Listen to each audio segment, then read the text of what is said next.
The correct pronunciation of the term is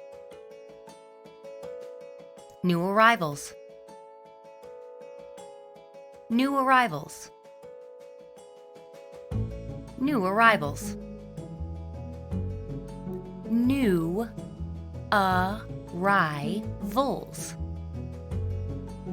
New arrivals. Here's an example of that term used in a sentence. We are delighted to welcome 2 new arrivals to the firm this month. New arrivals. New arrivals. New arrivals. New arrivals.